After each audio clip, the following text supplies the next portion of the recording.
السلام عليكم ورحمة الله وبركاته. النهاردة هنعمل سمك ماكريل مشوي في الفرن البوتاجاز بطريقة سهلة جدا وبسيطة وبتتبيلة متميزة هتخلي طعمه حلو وشكله حلو. السمك من الوصفات اللي ما بيحتاجش وقفة في المطبخ كتير ولا مواعين كتير، وفي اقل من نص ساعة تكوني مخلصة الغدا.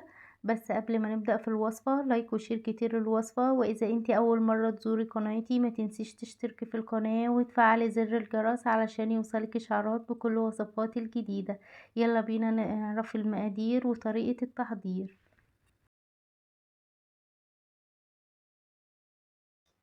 معانا 2 كيلو من السمك الماكريل اللي منضفاه كويس، ومعايا 3 طماطمات و3 قرون فلفل رومي و3 قرون فلفل احمر وقرن فلفل شطة ممكن الاستغناء عنه، و5 فصوص توم وليمونة، ومعايا ربطة كزبرة. البهارات بتاعتي بقى سهلة جدا: معلقة صغيرة كمون، معلقة صغيرة كزبرة ناشفة، معلقة صغيرة ملح. مش هضيف اكتر من كده. دلوقتي هنجهز تتبيلة السمك. هضيف في الكبة معاكو الثوم. ممكن تضيفي 5 فصوص توم لو الثوم عندك حباته كبيرة، لكن عشان انا الثوم عندي كان صغير فضفت 7 فصوص توم، ما يعادل يعني 5 فصوص توم كبار. وهضيف المعلقة الصغيرة ملح، وهبدأ اضرب الثوم مع الملح. انا بحب اضرب الثوم مع الملح في الكبة، ما بحبش احط كله مع بعضه، بحس ان بيديلي طعم احلى لما اضرب الثوم مع الملح. طبعا ممكن تعملوا الخطوة دي في الهون، مش شرط كبة ولا حاجة. ودلوقتي هضيف معاكم الفلفل. هضيف فلفل احمر، لو متوفر عندك ضيفيه، مش متوفر عندك ممكن تزودي قرنين فلفل اخضر بدل الفلفل الاحمر.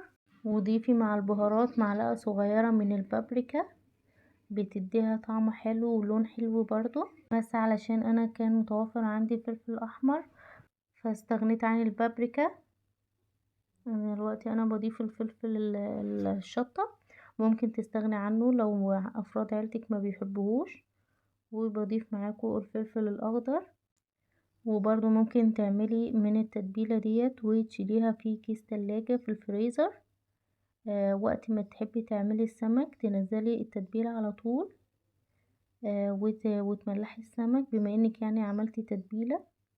انا حسيت ان ان التتبيلة محتاجة ملح فضفت ملح كمان. طبعا الملح ده على حسب الرغبة، على حسب انتي حابة ايه. انتي بتعملي التتبيلة وبتدوقيها، لو ملحها قليل بتضيفي ملح عادي مفيش اي مشاكل، بس حاولي ما تزوديش الملح في الاول علشان لو هي ملحها زيادة مش هتعرفي تعالجيها. وده شكل التتبيلة بعد ما ضربت الفلفل مع الثوم. دلوقتي هضيف بقى البهارات بتاعتي: الكمون والكزبرة الناشفة وبقية الملح. انا بوريك ان انا بضيف الملح تدريجي علشان اتحكم في التمليحة بتاعة التتبيلة. وضفت نص ليمونة. يبقى انا كده عملت التتبيلة على 3 مراحل. ضفت الثوم مع جزء من الملح وضربت في الكبة ضربة واحدة او ضربتين بالكتير، وبعدين فتحت الكبة وضفت الفلفل وضفت جزء من الملح برضو، وبعدين ضربت برضو الفلفل ضربة. دي المرحلة التانية. وبعدين ضفت نص ليمونة مع البهارات، باقي البهارات بتاعتي وبقية الملح. وده شكل التتبيلة. دلوقتي ده بقى هجيب صاج وضفت فيه معلقتين زيت بالعدد، ما تزوديش عن كده، ده صاج الفرن. ده شكل التتبيلة خلاص بعد ما نقلتها في طبق. وتوزعي المعلقتين الزيت اللي ضفتيهم في الصاج، توزعيهم كويس وما تزوديش عن معلقتين زيت في الصاج، لان السمك بينزل دهون. ده بوريكي شكل السمكة لما تيجي تشتريها تبقى بتلمع قصادك كده، وهفتحها لك تكون نضيفة بالشكل ده، متنضفة كويس جدا. لو حابين تعرفوا طريقتي في تنظيف السمك اكتبولي في التعليقات، وانا ان شاء الله اصور لكم فيديو وانزله لطريقتي في تنظيف السمك. دلوقتي بقى هفتح السمكة قصادكم طبعا في ناس بتحب تتبل السمك ويبقى مقفول زي ما هو كده، بس انا بحب افتحه. باجي من جنب سلسلة الظهر واعمل فتحة بالسكينة بالشكل اللي انت شايفاه كده من جنب سلسلة الظهر، بيتفتح معاكي بكل سهولة، وبحس ان هو كده بيشرب من التتبيلة بشكل اكبر. هفتح معاكم واحدة كمان. الكمية اللي انا عاملاها دي 2 كيلو سمك، والتتبيلة برضو اللي انا عاملاها تكفي 2 كيلو سمك. لو انت عايزة تعملي اكتر ممكن تضاعفي الكمية. انا كنت جايبة السمك اللي انا جايباه اللي هو الماكريل، كان حجمه كبير، فكان ال2 كيلو جه 4 وحدات سمك. انا بحاول افتحه معاكم، باجي من جنب سلسلة الظهر وافتحه. خلاص دي اخر سمكية معاكم.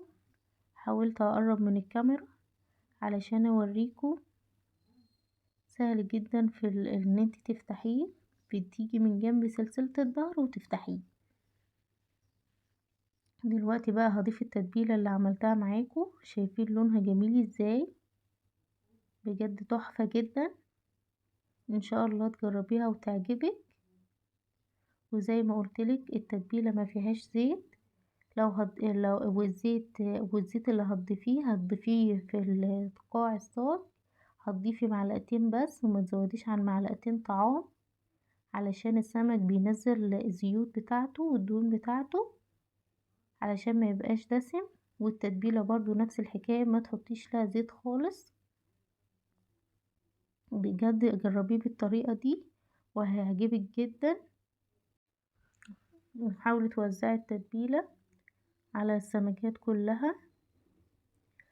ولو هتعملي كمية كبيرة من التتبيلة قبل ما تضيفي التتبيلة على السمك، يعني شيلي الكمية بتاعتك وحطيها في كيس تلاجة في الفريزر قبل ما تبدأي في تتبيل السمك.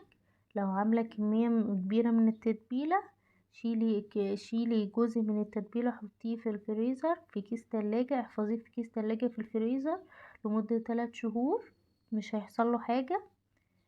بس قبل ما تتبلي السمك، خلاص حاولي تتبلي بقى السمك وتوزعي التتبيلة كويس جدا. انا كنت عاملة تتبيلة على قد 4 سمكات، انتي لو حابة تزودي ضعفي الكمية. دلوقتي هضيف معاكم عصرة ليمونة على ال4 سمكات، عصرة ليمونة واحدة. حاولي توزعيها على ال4 سمكات. جربي طريقتي في تتبيل السمك، بجد هتدمنيها من حلاوتها، مش هتنسيها. دلوقتي بقى هضيف معاكم شرايح من الليمون. انا جبت ليمونة وقطعتها حلقات وبضيفها معاكم. وبعدين هضيف الخضرة دي، ربطة كزبرة خضرة، بتفرق جدا في الطعم، بتدي شكل جميل للسمك. بجد السمك احلى من بتاع المحلات، مش عايزة اقولك زي بتاع المحلات، بس هو فعلا حقيقي احلى. بالطريقة دي ان شاء الله تجربيها وتقوليلي رأيك في التعليقات. ده وخلاص. دلوقتي بقى هضيف معاكم شرايح الطماطم. انا جبت الطماطمايه وقطعتها جوانح. انا الكميه دي عملت عليها 3 طماطمات. جبت الطماطمايه وقسمتها نصين، كل نص من الطماطمايه قطعته 4 تربع، وهبدأ اضيفه على وش السمك. وبعد ما اضيف الطماطم على وش السمك هسيبه في التتبيله لمده ساعتين. مهم جدا تسيبيه في التتبيله اقصى حاجة مدة ساعتين، اقل حاجة لو انتي مستعجلة تسيبيه في التتبيلة لمدة نص ساعة. هتاكلي احلى سمك ان شاء الله. بس لما تيجي تجربي الوصفة ما تنسيش تقوليلي رأيك في التعليقات. ولو حابين تعرفوا طريقة اي وصفة قولولي عليها وانا ان شاء الله احضرها لكم. وده شكل السمك بعد مرور ساعتين من التتبيله. هضيفه هدخله الفرن على درجة حرارة 180 على صاج الفرن من تحت لمدة ربع ساعة. وبعد كده ترفعيه على شبكة الفرن في نص الفرن بالظبط على الشبكة. وتفتحي نار الشواية اول ما ترفعيه على الشبكة. وهدي نار الشواية اول ما تفتحيها علشان ياخد اللون المظبوط. ولو عندك مروحة توزيع حرارة شغليها. وده شكله بعد ما طلع من الفرن. انا بطلعه معاكم علشان ااكدلك ان هو ملزقش معايا وبيطلع معايا بكل سهولة. برضو هطلع معاكم واحدة كمان علشان ااكد لكم ان فعلا هو مش لازق. بيطلع معايا بكل سهولة بدون اي مجهود. وهوريكم دلوقتي طريقة التسوية. شايفين؟